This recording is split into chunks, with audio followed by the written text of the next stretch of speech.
Now back to the Brian Zimmerman Show. Here's Brian. Hi, everyone. Brian here at your side for another episode of The Brian Zimmerman Show. Welcome. Today, I want to talk about the best and worst companies that I worked for. Yes, a couple of good ones, a couple of bad ones. We'll talk about them all.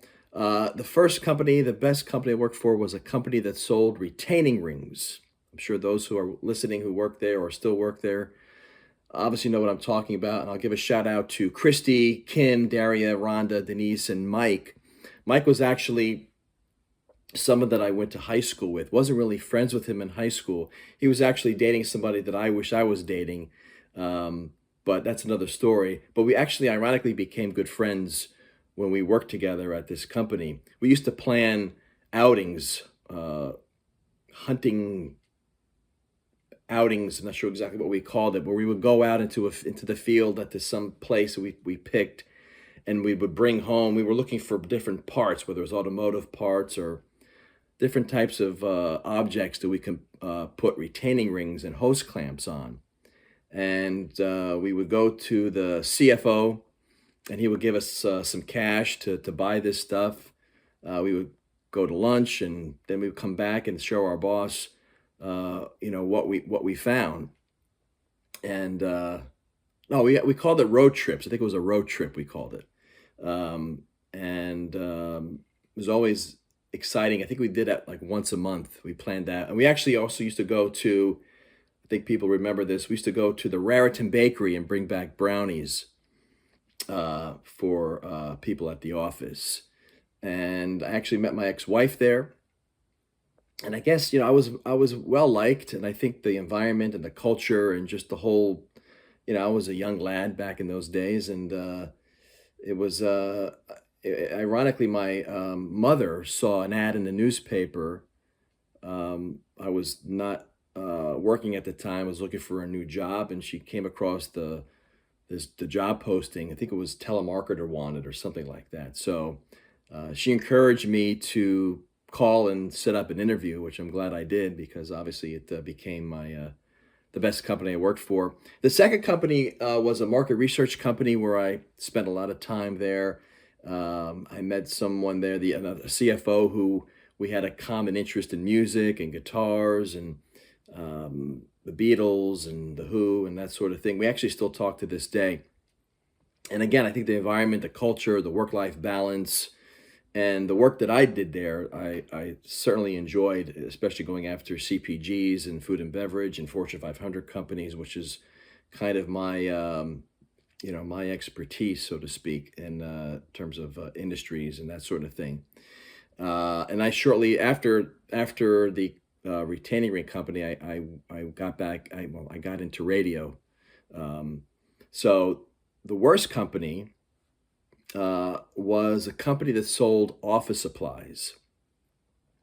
And my boss kind of was non-existent. My boss sat in his office pretty much all day long. And I remember we would basically, it was an order taking position. It was a customer service order taking position, right? Selling office supplies.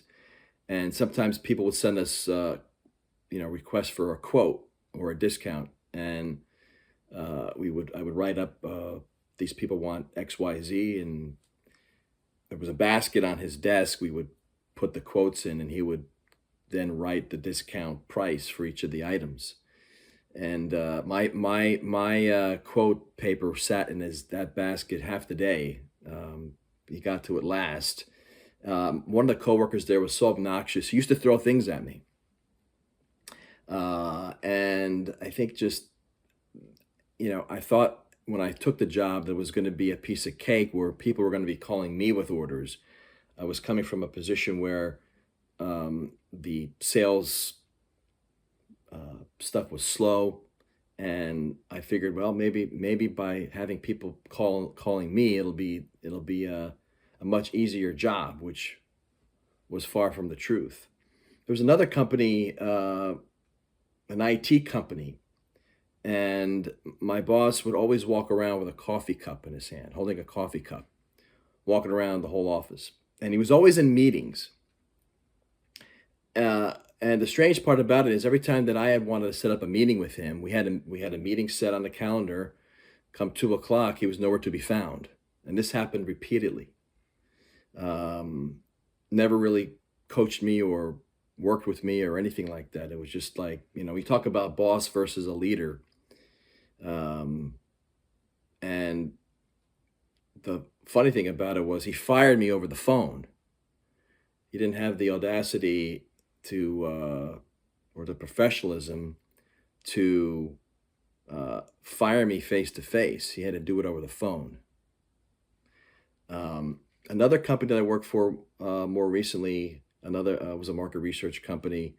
Um, Good people, but the whole process was, not good. My manager was a marketing VP of marketing or something like that, and he would help me write some of the emails and the messaging. The rule of thumb is you never have marketing write sales messages. Okay, when you talk about stuff like jobs to be done and customer centricity, that has nothing to do with the problem of what the prospect has, what the problem that we solve. They're so basic and generic, and sometimes the prospects don't know what language we're talking about. I always should say, you know what this means, but the prospect sometimes doesn't know what it means. So we have to be more uh, put things more in layman's terms. I was on the phone half the time talking to HubSpot because I didn't get the right proper training on that. Um, I think they knew me now just by the sound of my voice that this guy's calling again. And I had to do a spreadsheet report of my sales activity. And I also had to do the same report in HubSpot. So it was double the work. So I was doing busy work. I wasn't doing my actual work that I was hired to do. Um, and I think that, at the end of the day, it just didn't work out because I wasn't doing my job. And then the meetings with my boss, the endless meetings, and just not being able to do my job, was just a headache. But yeah, there was another company a third company when we talk about the best companies, but I'm going to save that for another episode, which we'll talk about. But that is it for this episode. Thanks for tuning in. I'm Brian. I'll see you next time.